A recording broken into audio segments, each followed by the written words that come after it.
أنا العبد الذي كسب الذنوب وصدت.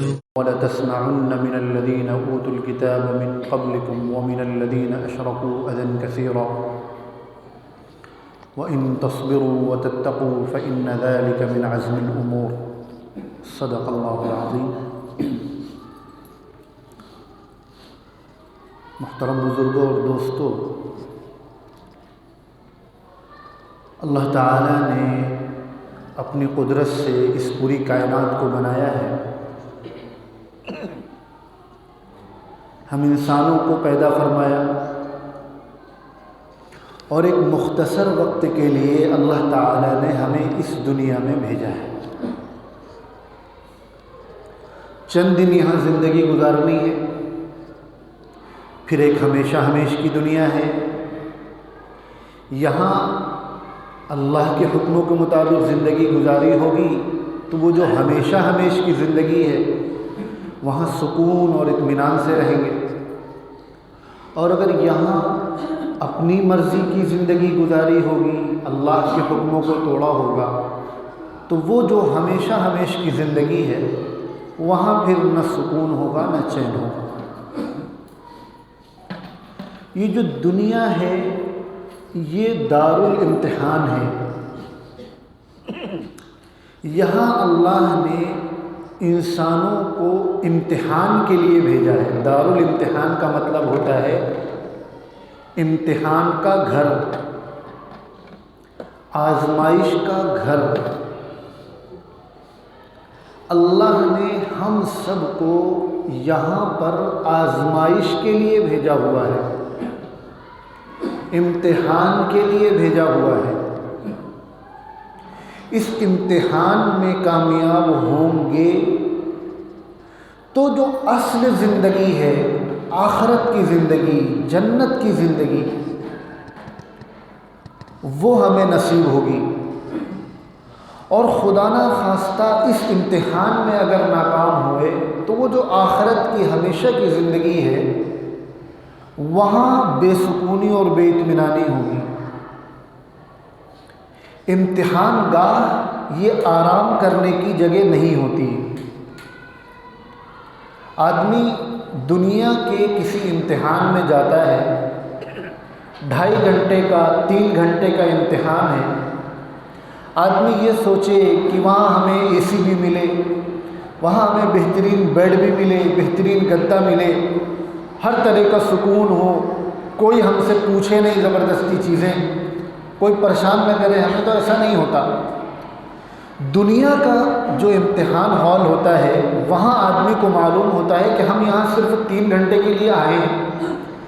یہاں کی پریشانی برداشت کر کے جو ٹف کوسچن ہم سے پوچھے جا رہے ہیں ان کا صحیح اگر ہم جواب دے لیں گے تو آگے چل کر ہماری آئندہ کی زندگی ترقی ملے گی، ہمیں کامیابی ملے گی، ہمیں خوشی ملے گی، ہمارے گھر والے ہم سے خوش ہوں گے. اور اس 3 گھنٹے میں اگر ہم پریشان ہوئے کہ یہاں تو گرمی بھی بہت ہو رہی ہے، یہاں بھیڑ بھی بہت ہے، یہاں تو ڈھنگ کے بیٹھنے کی بھی جگہ نہیں ہے، یہاں تو اتنے مشکل سوال پوچھے جا رہے ہیں، پسینہ بھی نکل رہا ہے، اس میں لکھنا بھی پڑ رہا ہے. اگر آدمی یہ سوچے اور اس امتحان میں گھبرا جائے تو ٹھیک ہے، اس وقت شاید اس کو تھوڑا سکون مل جائے، لیکن پھر آگے کی زندگی میں جب اس کا رزلٹ آئے گا تب پھر اسے خوشی نہیں ملے گی. اس 3 گھنٹے کی پریشانی کو برداشت کرنے کے بعد جب ہمیں یہ معلوم ہوتا ہے کہ اگر ہم نے اس پریشانی کو برداشت کر لیا تو ہماری زندگی سکون کی ہو جائے گی. تو یہ جو دنیا جسے اللہ نے دار الامتحان بنایا ہے اس میں ہمیں یہ سمجھنا چاہیے کہ یہاں پر پریشانیاں آئیں گی، یہاں پر دقتیں آئیں گی، یہاں پر مصیبت آئے گی. یہاں کسی انسان کا ایک جیسے حالات نہیں ہوں گے. کبھی کسی کو خوشی ہوگی، کبھی کسی کے لیے غم ہوگا، کبھی کوئی بہت مالدار ہوگا، کبھی کوئی غریب ہوگا، کبھی کسی کو ٹینشن پریشانی ہوگی، کبھی کوئی بہت سکون میں ہوگا، کبھی سردی گرمی ہوگی، کبھی صحت ہوگی، کبھی بیماری ہوگی، کبھی کوئی اپنا دنیا سے جائے گا، کبھی کوئی آئے گا. یہ دنیا کا نظام ہے، یہاں اللہ نے اپنے بندوں کو امتحان کے لیے بھیجا ہے۔ یہ ایک ایسا نقطہ ہے، ایسا پوائنٹ ہے کہ اگر ہمارے ذہن میں یہ پوائنٹ بیٹھ جائے، ہمارے دل میں یہ بات بیٹھ جائے کہ یہ دنیا دارالامتحان ہے، یہاں کی پریشانی چند وقت کی ہے، یہاں کی خوشی تھوڑی دیر کی ہے، یہاں اگر کسی کو صحت ہے تو وہ ختم ہو جانے والی ہے، یہاں اگر کوئی بیمار ہے تو بیماری ختم ہو جانے والی ہے، اصل زندگی یہ آخرت کی زندگی ہے، وہاں جو ملے گا وہ ہمیشہ کے لیے ملے گا، وہاں اگر خوشی ملے گی تو وہ ہمیشہ کے لیے ہوگی، وہاں اگر غم ہوگا خدا نہ خواستہ تو وہ بھی ہمیشہ کے لیے ہوگا، وہاں کی صحت وہ ہمیشہ کے لیے ہوگی۔ دنیا میں کوئی چیز ہمیشہ کے لیے نہیں ہے، ہر انسان پر ہر طرح کے حالات آنا ہے۔ بسا اوقات کسی انسان پر کوئی مصیبت کوئی پریشانی آتی ہے تو آدمی سمجھتا ہے کہ یہ ہمارے گناہوں کی سزا ہے، ہم اللہ کی نافرمانی کر رہے ہیں، اس وجہ سے اللہ نے یہ ہمارے اوپر پریشانی ڈالی ہے۔ ہمیشہ ایسا نہیں ہوتا۔ یاد رکھیں، جب اللہ نے دنیا کو دارالامتحان بنایا ہے تو ہم دن بھر سجدے میں پڑے رہیں، کوئی گناہ نہ کریں، تب بھی اللہ ہمیں آزمائیں گے اور آزماتے رہیں گے۔ یہی وجہ ہے کہ نبی معصوم ہوتے ہیں، نبیوں سے بڑا کوئی ہوتا ہے دنیا میں، لیکن نبیوں پر سب سے زیادہ آزمائشیں آئی ہیں۔ حضرت نوح علیہ السلام کو دیکھیں، حضرت لوط علیہ السلام، حضرت ابراہیم علیہ السلام، کیسی زبردست آزمائش۔ حضرت ابراہیم اللہ کے ایسے جلیل القدر پیغمبر ہیں جنہیں اللہ نے اپنا دوست کہا ہے، اور اللہ نے ان کو ایسے آزمایا ہے، ایسے آزمایا ہے۔ شروع میں توحید کی دعوت دی، اللہ نے کہا میرا نام دنیا میں پھیلاؤ۔ اللہ کی دین کی دعوت لے کر نکلے تو اپنے گھر سے نکال دیا گیا، برادری سے نکال دیا گیا، اپنے علاقے سے ان کو دربدر کر دیا گیا۔ تھوڑے بڑے ہوئے، ان کو آگ میں ڈالا گیا، صرف اللہ کا پیغام پہنچانے کے لیے آگ میں ڈالا گیا۔ تھوڑے بڑے ہوئے تو اللہ نے حکم دیا بیوی بچوں کو جا کے جنگل میں چھوڑاؤ اکیلے، دودھ پیچا چھوٹا سا بچہ ہے، بیوی ہے، اس کو جاؤ صحرا میں چھوڑاؤ۔ پھر اس میں کامیاب ہوئے، بچہ بڑا ہوا، اللہ نے کہا کہ اس کو اپنے ہاتھ سے ذبح کرو۔ اللہ کے نبی اور ایسی زبردست آزمائش۔ حضرت عیسیٰ علیہ السلام، اللہ کے کتنے جلیل القدر نبی، اللہ کے ایسے جلیل القدر نبی کہ اللہ نے ان کو زندہ آسمانوں پر اٹھایا۔ ان پر ایسی آزمائش آئی کہ لوگ ان کے قتل کے دشمن ہو گئے، ان کو قتل کرنے کے پیچھے پڑ گئے۔ اللہ کو انہیں چونکہ بچانا تھا تو اللہ نے انہیں زندہ آسمان پر اٹھا دیا۔ حضرت موسیٰ علیہ السلام، ایسی سخت آزمائش بچپنے سے فرعون کو پتہ چلا کہ ایک شخص ہوگا، ایک بچہ ہوگا، وہ بڑا ہو کر تمہاری حکومت کے خاتمے کا سبب بنے گا۔ اس نے کیا کیا، جو بھی بچے بنی اسرائیل میں پیدا ہوتے تھے انہیں قتل کروا دیتا تھا تاکہ کوئی بچہ ہی نہ پیدا ہو۔ اللہ نے حضرت موسیٰ علیہ السلام جب پیدا ہوئے تو اللہ نے ان کی والدہ کے دل میں یہ بات ڈالی کہ اس بچے کو ایک صندوق میں بھر کر دریا میں ڈال دو۔ کتنی زبردست آزمائش، چھوٹا بچہ، والدہ کو حکم دیا جا رہا ہے کہ اس کو صندوق میں بھرو اور جا کر دریا میں ڈال دو۔ فرعون کے محل کے پاس سے وہ صندوق گزرتا ہے، فرعون کہتا ہے صندوق لے کر آؤ، کیا اس کے اندر؟ دیکھا ارے چھوٹا بچہ ہے، دودھ انگوٹھا چوستے ہوئے۔ وہ حکم دیتا ہے ارے یہ بچہ بچ کیسے گیا، اس کو بھی قتل کرو۔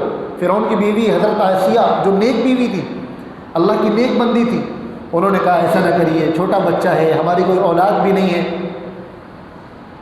خیر اللہ تعالیٰ کو حضرت موسیٰ علیہ السلام کو بچانا تھا۔ فرعون کے گھر میں حضرت موسیٰ علیہ السلام کی پرورش ہو رہی ہے، بڑے ہو رہے ہیں تو طرح طرح کی آزمائشیں، اپنے ملک میں نہیں رہنے دیا جا رہا ہے۔ اللہ کے نبی ہیں، جلیل القدر پیغمبر ہیں، 4 جو سب سے عظیم المرتبت نبی اور رسول دنیا میں آئے، ان میں سے ایک ہیں، نبیوں میں جو 4 سب سے بڑے نبی ان میں سے ایک ہیں، لیکن ایسی زبردست آزمائش۔ اللہ کے آخری نبی حضرت محمد مصطفیٰ صلی اللہ علیہ وسلم، جن کے صدقے میں یہ کائنات بنی، اللہ کے نبی نے فرمایا کہ اللہ کو اگر مجھے نہ پیدا کرنا ہوتا تو اللہ یہ آسمان اور زمین نہ بناتے، ان کی وجہ سے ہم آپ ہیں۔ یہ جو دنیا ہے یہ پیارے نبی صلی اللہ علیہ وسلم کا صدقہ ہے، لیکن کیسی پریشانیاں ان کو برداشت کرنی پڑی، کیسی تکلیفیں برداشت کرنی پڑی۔ بھوک کی بھی تکلیف ہے، بائیکاٹ کیا جا رہا ہے، نہ کھانے کو مل رہا ہے نہ پینے کو مل رہا ہے۔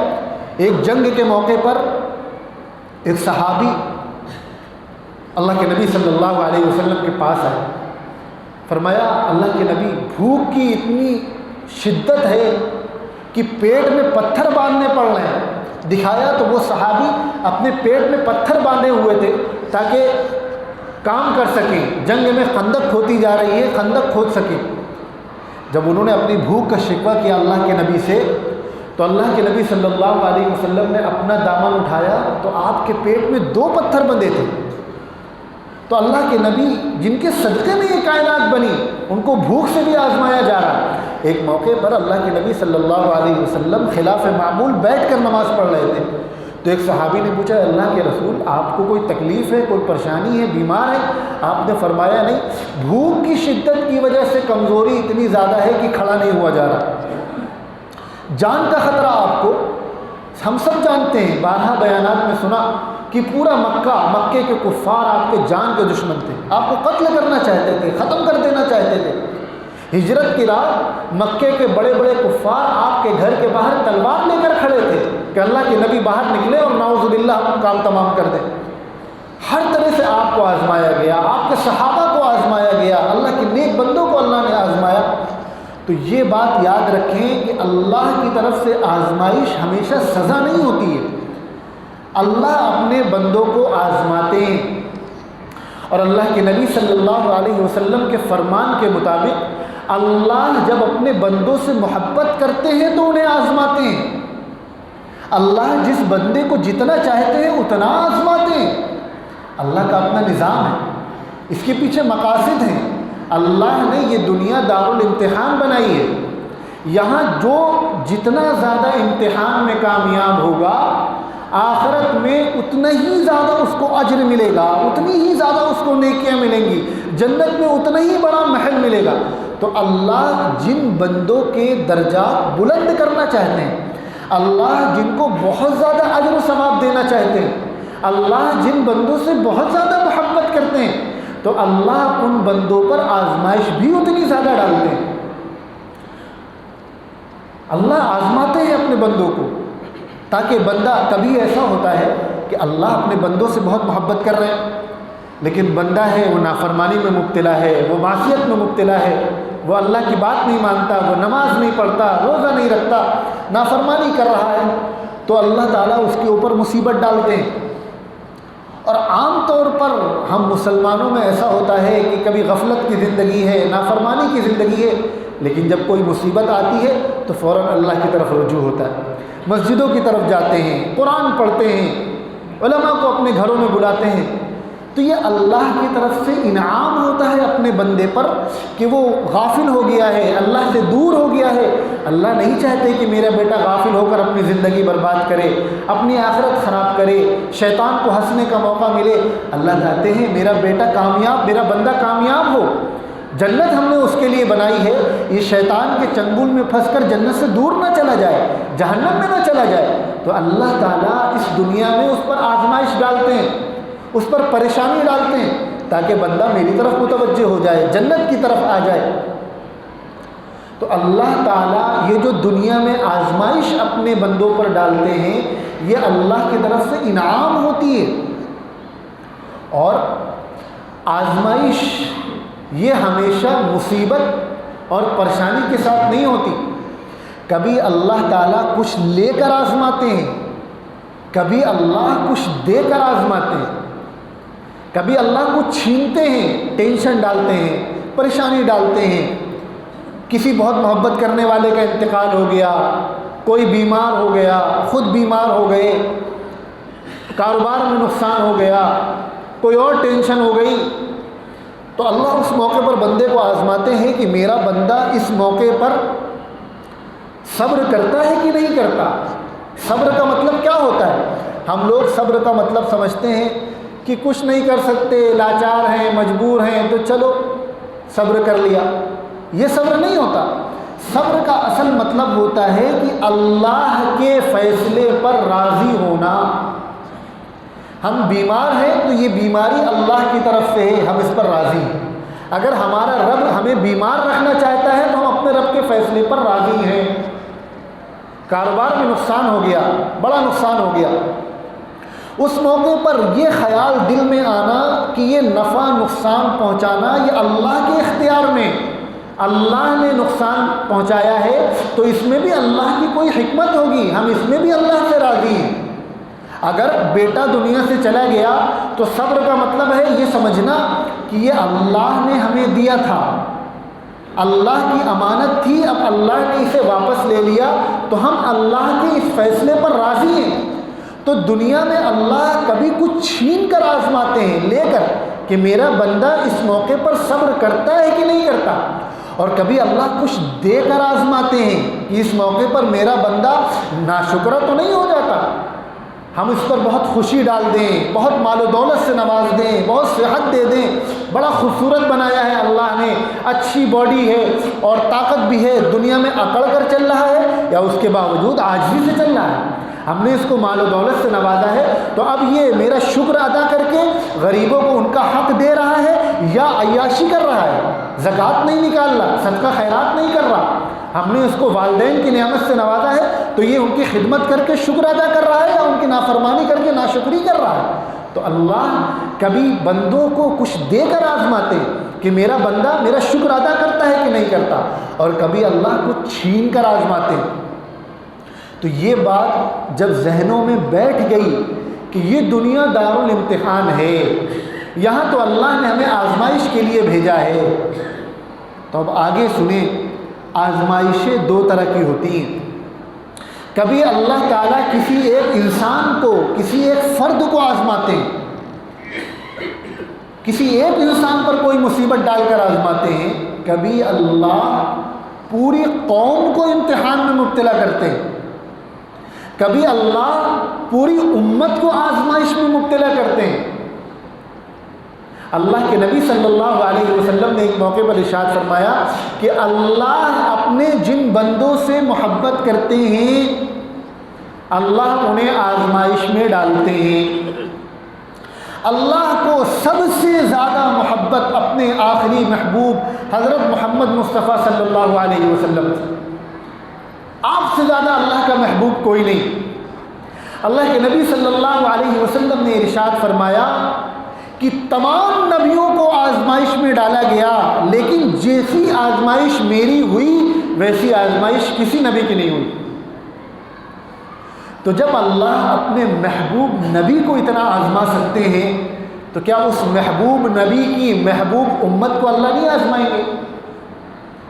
اللہ کو تمام امتوں میں سب سے زیادہ پیار اپنے آخری محبوب کی امت سے ہے۔ اللہ کو تمام امتوں میں سب سے زیادہ پسندیدہ امت یہ امت محمدیہ ہے۔ اللہ اس کو آزمائیں گے، اور قرآن پاک میں اللہ نے اعلان فرمایا ہے لَتُبْلَوُنَّ فِي أَمْوَالِكُمْ وَأَنفُسِكُمْ، تمہیں اللہ آزمائیں گے مال کے ذریعے بھی اور تمہاری جان کے ذریعے بھی۔ وَلَتَسْمَعُنَّ مِنَ الَّذِينَ أُوتُوا الْكِتَابَ مِنْ قَبْلِكُمْ وَمِنَ الَّذِينَ أَشْرَكُوا أَذًى كَثِيرًا۔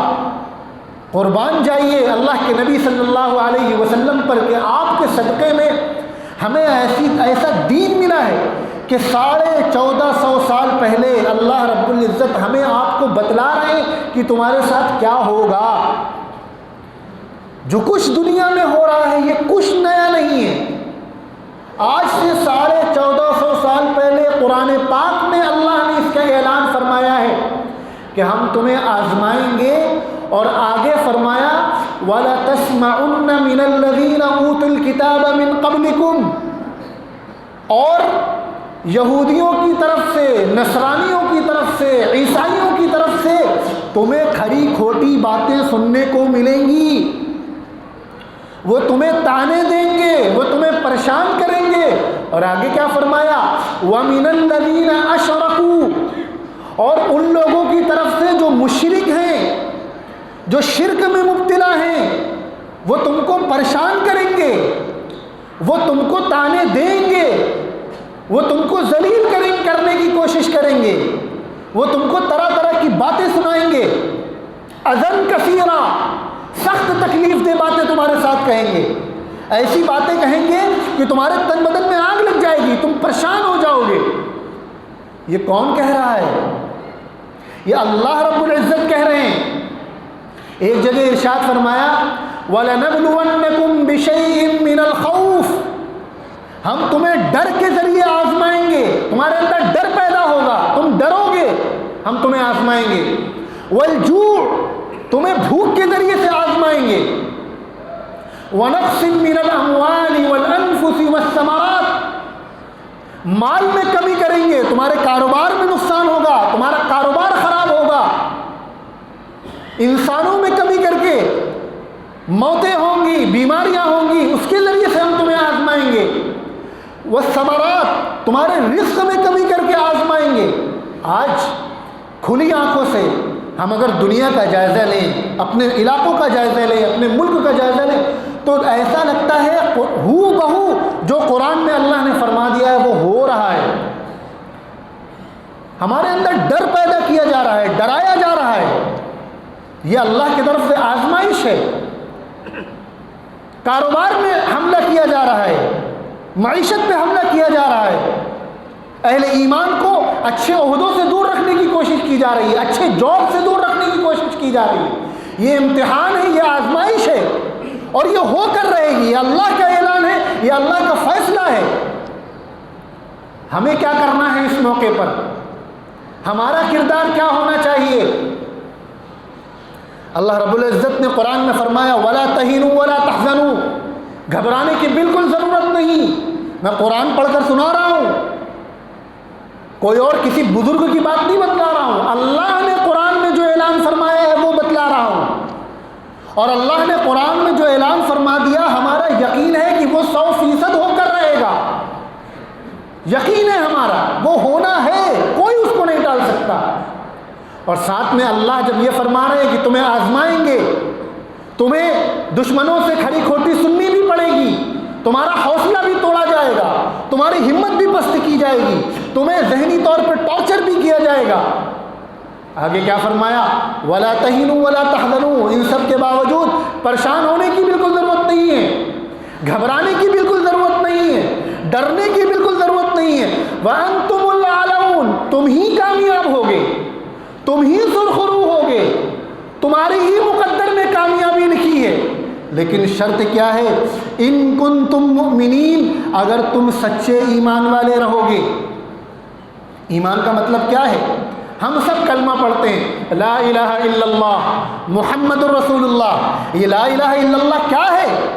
لا الہ، کوئی معبود نہیں، کوئی عبادت کے لائق نہیں، کسی کے پاس پاور نہیں، کسی کے پاس طاقت نہیں، نہ کوئی نقصان پہنچا سکتا ہے، نہ کوئی فائدہ پہنچا سکتا ہے، نہ کوئی غم میں ڈال سکتا ہے، نہ کوئی خوشی دے سکتا ہے، کوئی کچھ نہیں کر سکتا الا اللہ، سوائے اللہ کے۔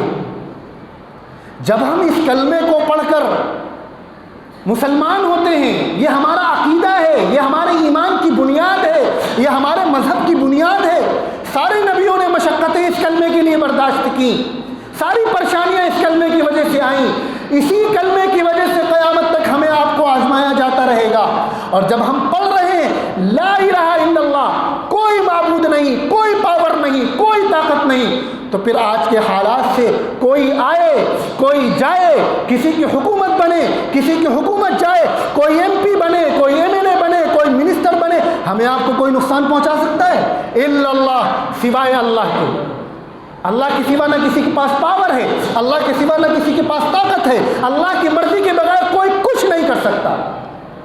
پوری دنیا ایک ہو کر اگر ہمیں آپ کو نقصان پہنچانا چاہے اور اللہ کی مرضی نہ ہو تو ہمارا بال بھی باقی نہیں کر سکتی، اور اگر اللہ ہمیں نقصان پہنچانا چاہے اور ہماری مرضی کی حکومت بھی آ جائے، ہماری مرضی کی سرکار بھی بن جائے، سب کچھ ہماری مرضی کا ہو جائے، ساری دنیا مل کر ہمیں فائدہ پہنچانا چاہے اور اللہ نے ہمارے مقدر میں نقصان لکھا ہے، تو ہمیں ایک بالشت کے برابر بھی کوئی فائدہ نہیں پہنچا سکتا۔